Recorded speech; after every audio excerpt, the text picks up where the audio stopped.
just has that kind of that hip happening feel to it. We have museums, we have beautiful art galleries, fine artists, fabulous restaurants, 4-star restaurants. Family-oriented, outdoors, nature-based. I fell in love with it because of its natural beauty. We have an American heritage river. On that river, I mean, there's so much of it is still wild, so much of it is still green and free and beautiful. It's a real downtown. We got the twinkle lights on up and down the street. It feels like Christmas all the time. If you live in the north or you have never really experienced old Florida, this is an example of it. And every time we bring in an executive producer or a location manager and show them around, their reaction is always the same. They're like, you've got to be kidding me. This is a spectacular place. It's got old city charm, but it's got art that is cutting edge. We all like to brag about our hometowns. It's easy to exaggerate, but here along the River of Lakes Heritage Corridor, you can't blame us. We really have something here. DeLand, one of the largest cities along the corridor, even won a contest in 2014 for Best Downtown Outside Orlando in Central Florida. Those are bragging rights. It's more and more of a challenge to find authentic experiences, places, and people these days. Along the 156 miles of this Florida Heritage Corridor, there is an authentic magic, poetry, and art that enchants visitors and locals alike. The main spine of the corridor extends from Seville along US 17 and County Road 3, south through DeLeon Springs, DeLand, Orange City, and DeBary in Volusia County, down through Sanford in Seminole County. It also includes a network of additional legs that connects the towns of Lake Helen, Cassadaga, Glenwood, Deltona, Enterprise, Osteen, and Oak Hill on the eastern end of the Halifax River. Come with us on this short journey through the River of Lakes Heritage Corridor, and we'll hear from the locals themselves why you need to pay a visit.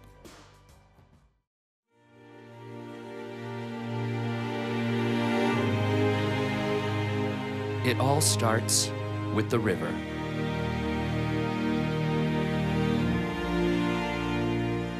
The Spanish once named it the River of Currents. The French named it the River of May.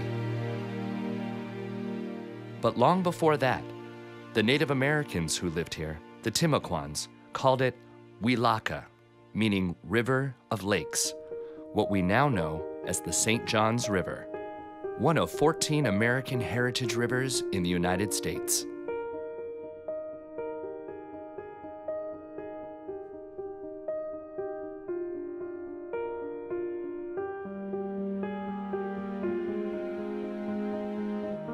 It's called River of Lakes because of the numerous lakes that the river connects, from Lake George through Lake Dexter to Lake Monroe.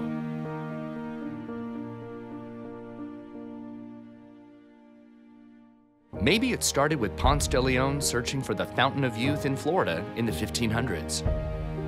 Or maybe it was William Bartram's effusive and somewhat dreamy travelogue from the 1700s. Whatever the combination, Florida grew in the American imagination as a place of escape, a place of exotic beauty, an Eden. In many ways, Florida still holds that place. Here along the River of Lakes Heritage Corridor, people are finding that there's more to Florida than the amusement parks and beaches. More culture, more nature, more adventure, more history, and more fun.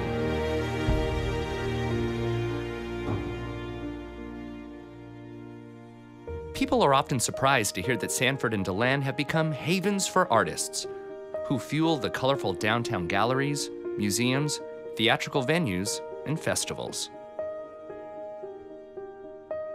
And right now we are in the Oscar Blumner Gallery. Oscar Blumner is a noted modernist artist, and we have a prestigious collection of his work, over 1,000 pieces of his works on paper. This is our permanent collection gallery where the Oscar Blumner shows will always be in this room.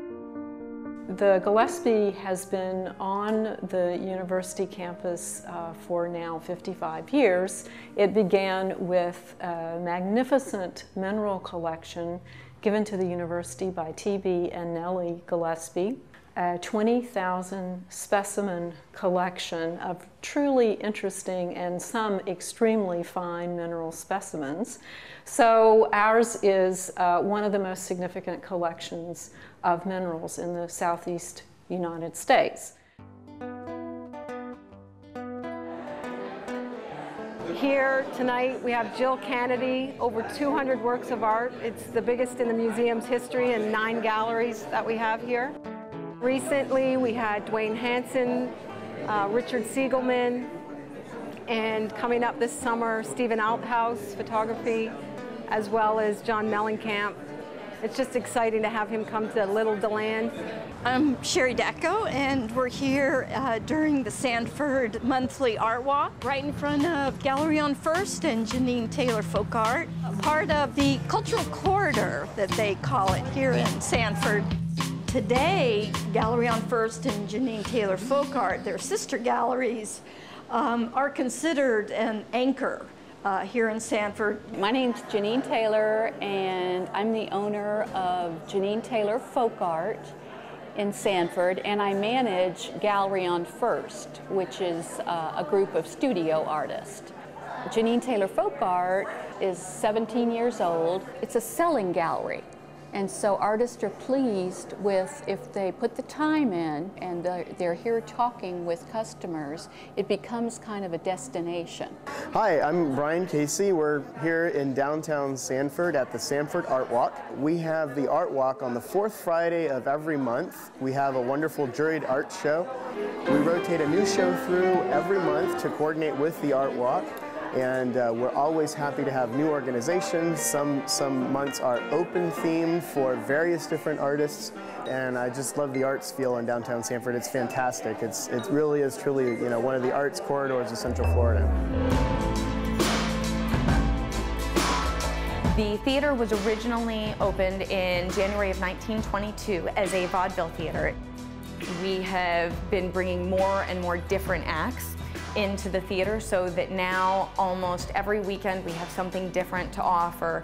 We're always striving to keep up with the times, to do things that are contemporary, but then we also like to give you a look back and also bring people a lot of their favorite plays and musicals as well. Last year we did South Pacific and we did Hairspray. This year we just closed on The Odd Couple, and now we're going to be closing the season with Les Mis.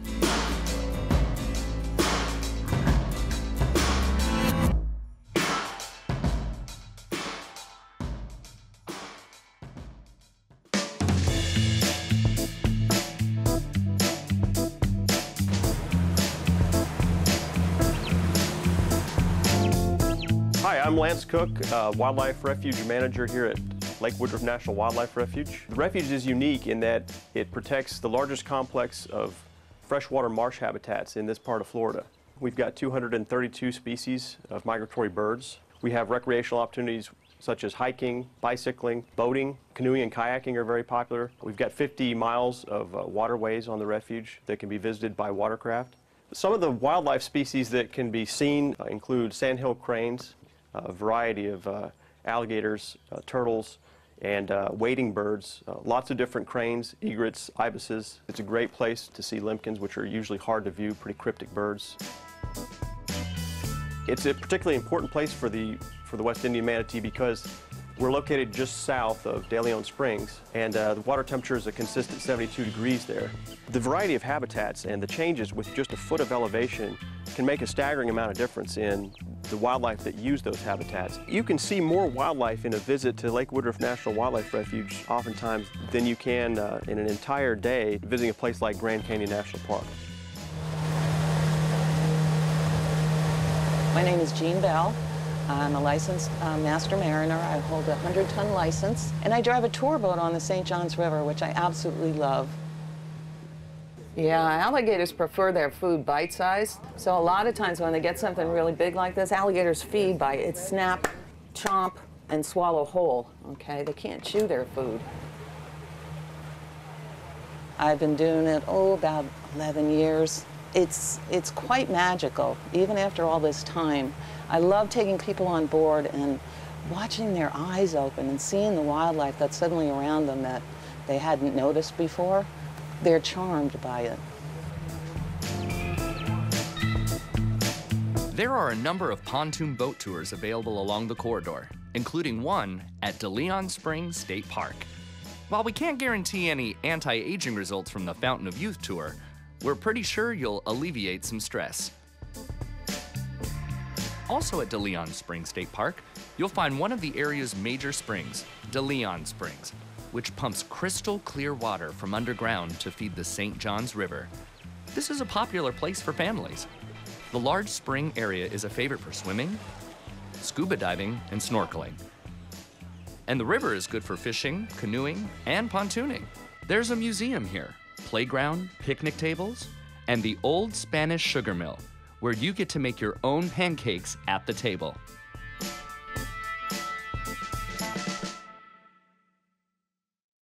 Manatees are a Florida treasure, as well as frequent visitors to our springs. The West Indian manatee is an endangered species. Every winter, they come into places like Blue Spring when it gets too cold. They come to the spring where the water is a constant 72 degrees. Your best bet for seeing manatees at Blue Spring State Park is on the coldest days of the year. These gentle giants are friendly and not a threat to humans, but they have been known to tip canoes if they are startled. Though their average length is 8 to 10 feet, manatees can grow up to 13 feet long. Swimming with them is not permitted in the parks. Don't let this image fool you. Manatees will not come out of the water and direct you to the concession stand. In the warmer months, they're swimming, tubing, and snorkeling in the spring. There are nature trails, festivals, concessions, picnic areas, and canoe rentals, and pontoon boat tours on the St. Johns River. Now, if you prefer your springs green instead of blue, you're in luck. Because just a few miles from Blue Spring is Green Springs in Enterprise. Once part of a health resort back in the 1800s, this is one of only a couple of green sulfur springs in Florida. There are trails, play areas, benches, and picnic tables for you to enjoy your visit. The park here is shaded by a lush canopy of old trees. The citizens of Volusia County in the mid-70s decided they wanted to concentrate development into certain areas and to keep other areas more open and natural. And the county has continued to carry that forward to today. So you can be in Daytona or in DeLand and within minutes be in a wild open area. Between the federal government, the state of Florida, and Volusia County, we have protected over 250 square miles of the county. You can see manatees on the cold days, but to spot scrub jays, you need a fairly warm, still day. The Florida scrub jay is one of Florida's threatened species. At Lyonia Environmental Preserve in Deltona, you'll have a chance to see them thriving in their natural habitat. Steve Kintner, an environmentalist, has been giving tours here and is the local expert on these scrub jays. Bring your camera and someone to capture the moment. If you're patient, you just might make a new friend.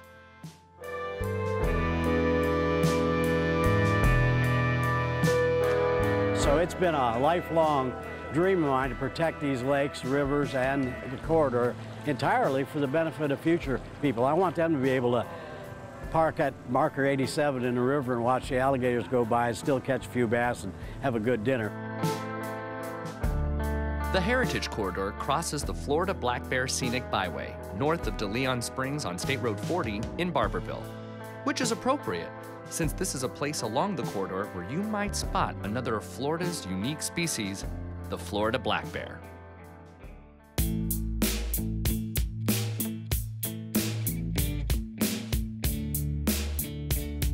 Now, when we opened up on this property in 1975, we only had 38 animals. Today, we have over 400, and we have all kinds of different species for you to see and to learn about. We have siamang, we have leopards, we have all kinds of different cats. We have the small black-footed cats all the way up to the big Amur leopards. We have our newest additions, our rhinos, and we're getting ready to open a new exhibit, our giraffes, where you'll actually get to feed them as well.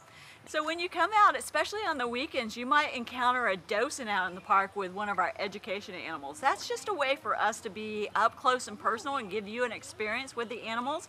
And they'll teach you all about that animal, and it's just one of the ways that we want to be able to get interactive with our guests.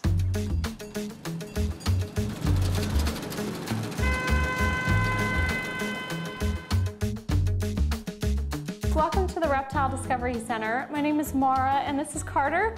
We collect or harvest snake venom for the Antivenom Project in North America. We always start off with a few non-venomous animals that you guys are welcome to hold or touch if you would like to. My name is Barden and I'm the director here at the Reptile Discovery Center and Mid-Toxin Venom Laboratories. The Discovery Center is kind of a combination of things. We are a small reptile zoo. We function as a reptile rescue, and probably most importantly, we are a collaborative effort with Mid-Toxin Venom Laboratories. So really what we do here is harvest snake venom, collect snake venom on a large scale for commercial application. They will take the venoms you guys see collected here today. They will use it to immunize a horse or a sheep, and that is what antivenom is. It's an equine, a horse, or an ovine, a sheep antibody derived to snake venom. They also use snake venom in a whole host of medical and physiological research applications, and that is why we handle the snakes that we handle. Okay, now some of you may take exception to us putting the reptiles and snakes in the fun portion of this video, but just ask your kids. Snakes and reptiles are fun, scary fun, along with things like tubing at Blue Spring, riverboats, motorcycles. There's even a dancing Clydesdale at Spring Garden Ranch, a Ponce de Leon look-alike contest, festivals. And if you're a fan of live music, you're in luck. You're sure to find many options, especially on the weekends. And don't forget food. Food is fun, right? Admit it, many of you plan entire trips around foodie destinations. If so, you're in luck as a River of Lakes visitor. Fabulous restaurants, 4-star restaurants. Everybody knows Hollerbox, in and out of Sanford. Chantel's, you would not believe what she does with food. She does a lot of Caribbean, jerk chicken, jerk shrimp. And we've just recently filmed the Emeril Lagasse show. Emeril came down and sampled some of our food, and he was really delighted with it. The ceviche. Jeez, the ceviche's great. The catfish and grits, the wings. Everything is oh, my Lord. Barbecue. The barbecue from Pitmaster. Pitmaster and Brian's, right? And Brian's. They have the best barbecue. And Mark, he is the inventor of sauce. It's best not to get us started on where to eat the best barbecue. That just gets people riled up. This area is a rich place for those who love a wide variety of food choices, from rustic local eats to world-class delicacies. You're never far away from a food adventure on this corridor.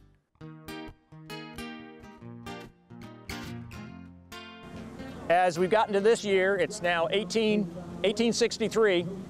The Federals now, since they have Jacksonville, and they have most of the coastal cities, they're starting to come down the St. Johns River in gunboats and steamers, since they've confiscated just about everybody's stuff. Like they took Jacob Brock's boat, the Darlington, and so they come down with gunboats and raiding parties.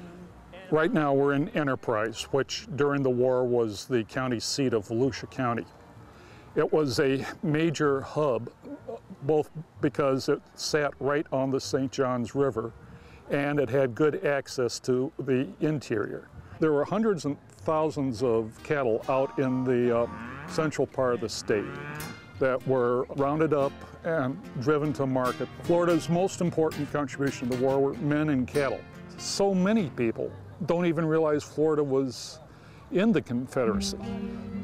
This corridor has seen quite a procession of notable figures, from the Native American Timucuans and Seminoles who were here long before anyone else, to explorers like Pedro Menendez in the 1500s, and John and William Bartram in the 1700s, to visionaries and developers like Henry DELAND, Frederick DeBarry, Henry Sanford, John B. Stetson, and the towns, institutions, and hats that bear their names today. If I had some money and I could set it aside, when this war is over, I would take my money and I would get myself a steamboat and I would use it for all these dandies and carpetbaggers and Yankees that are wanting to come down here and see the paradise of Florida. That's right, steamboats. In the 1800s, long before Disney, this part of Florida was already a tourist mecca. These towns were vacation stops along the river during Florida's steamboat era. The visionaries who developed the towns saw the possibilities. Henry Sanford came here basically on a vacation in 1869. He came with his wife, and his wife told everybody that he had a great time hanging off the back of the riverboat and shooting at everything that went by.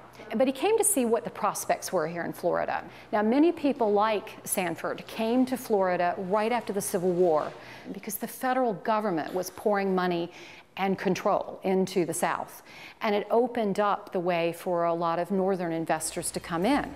He arrived at a town called Mellonville, which was the first county seat of Orange County. But Mellonville was where all the riverboats stopped and turned around. This was sort of the end of civilization right here at the end of the river. So our city is sitting right on the waterfront of the St. Johns River. At that time, he wanted to attract people to this new area. So we had immigrants coming from Europe and across the ocean, but we also had a lot of people coming from all parts of the United States because they'd heard about the wonders of Florida for your health, for hunting, and just for lifestyle. Mr. DeBary was a widower, and he had 2 children, one of whom had a breathing condition that didn't do well in the winters in New York. And so he came down here and found this place, which was very idyllic for him. While he was here, he did invest in the steamboat industry, and at the height of his ownership had about 13 ships. He also invested in oranges briefly until the Great Freeze. This place was crucial to this area for that time period because it was sort of the end of the world. It was wilderness past this home. And so this was a great resource for jobs, for food, for all of those types of things. And I think it's very, very important to know where we come from and the history of where we are. Mr. DeLand came to Florida for the first time in 1876. And he was looking for a place in Florida to build a college and start a town. And he chose this area. He bought up several thousand acres of property, not only around the DeLand area at the time, but around a lake that he named Lake Helen for his only daughter, Helen DeLand. Now this house, I understand, was used mainly as their winter home. Also, John Stetson built his winter home here the next year. Now I'm sure you've heard of the Stetson hats. That's the man manufactured them. He made a special trip from New York to Florida, and after having several meetings with Mr. DeLand, he gave him $1 million. He said, now Henry, I'll give you the $1 million, but it has to be used as an endowment into school. And then at that point, he felt obligated to change the name of the school from DeLand Academy to Stetson Academy, which of course eventually evolved into the university as we know it today. UCF is actually working very closely with Seminole County Public Schools to operate what is the Public History Center. So the building itself was built in 1902, and it's operated as a school all the way up to the 1980s. So historically, the building is the longest operated school on a continuous basis in the state of Florida. There are several exhibits, including the Native American exhibit, the Pioneer exhibit, the turn of the century classroom. We have a geography lab, and we're located in the historic district here in Sanford, which is just about 7 blocks south of downtown historic Sanford. Another favorite place along the corridor is Cassadaga. Cassadaga Spiritualist Camp is one of the oldest spiritualist communities in the U.S. Cassadaga is known as the psychic capital of the world. However, we are really more a community of mediums. Our founder was George P. Colby, and he settled here and he homesteaded all kinds of property. This is really a fun place to come because we do have lots of activities. We have all sorts of events and workshops all through the year. Many of the towns along this corridor have preserved their historic downtowns, which adds to the rich authenticity of the experience. Walk along downtown DeLand, or downtown Sanford, and you'll experience authentic Florida history in the buildings, murals, and museums. Both of these towns have extensive historic districts. Visit towns like Enterprise, DeBary, Lake Helen, DeLeon Springs, Orange City, or Casadega, and many of the buildings are on the National Register of Historic Sites. Another one of the corridor's treasures is the Pioneer Settlement for the Creative Arts in Barberville. The folks here have preserved numerous buildings to recreate a Florida cracker town in the 1920s and 30s. Regular festivals and special events make this a popular destination year-round. Go ahead, bring your guitar, dobro, or fiddle, and sit in on one of the jam tents. You in the back row, I see your foot tapping. If you don't have a time machine, this place will help you step back in time. Sure, we have plenty of culture, art, and history, but if you're looking for an adrenaline rush, we have an adventure to get your heart pumping.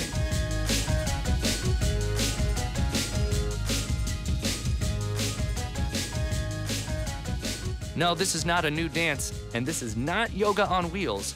These folks are choreographing their skydive before jumping out of a plane at Skydive DELAND.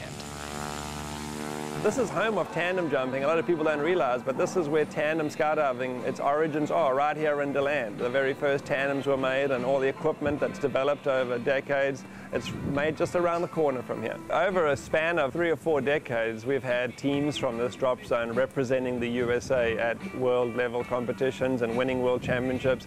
And that's also meant that people from all over the world want to come and tap into the expertise that's offered here at Skydive DELAND. You just wanted to simply do the equivalent of a high-energy roller coaster ride. You can come out here and make a tandem jump. That means you're strapped onto the front of somebody, and you're going to 13,500 feet, and you'll be experiencing sort of 50 seconds of free fall at 120 miles an hour. For those of you who prefer feeling connected to the ground, we have a train, an attraction in itself, the Sunrail. With a few stops along the Heritage Corridor, you can get here easily from the greater Orlando area. Recreational trails are another important feature of this corridor. Both Volusia and Seminole counties have made major strides in providing an extensive network of trails. From showcase trails, like Volusia County's Spring to Spring Trail, to enhanced bicycle, pedestrian, primitive, paddling, and equestrian trails, this corridor provides visitors and locals well-maintained trails in scenic surroundings. We're here at the beginning of our Spring to Spring Trail at Lake Monroe Park, right along the St. Johns River.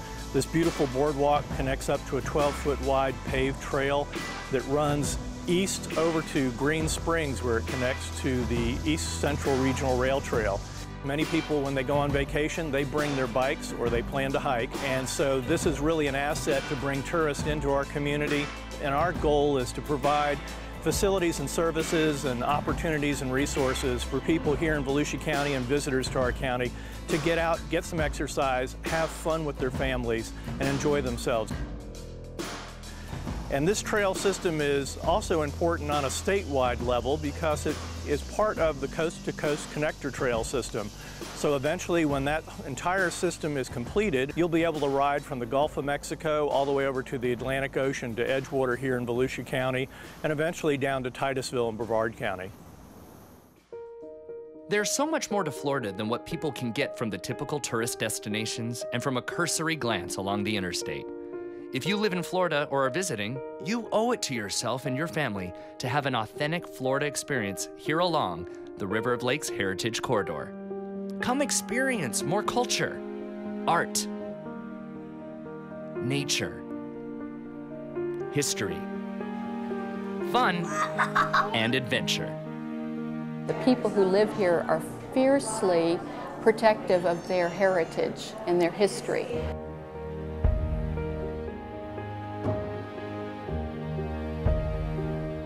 So much of it is still wild, so much of it is still green and free and beautiful.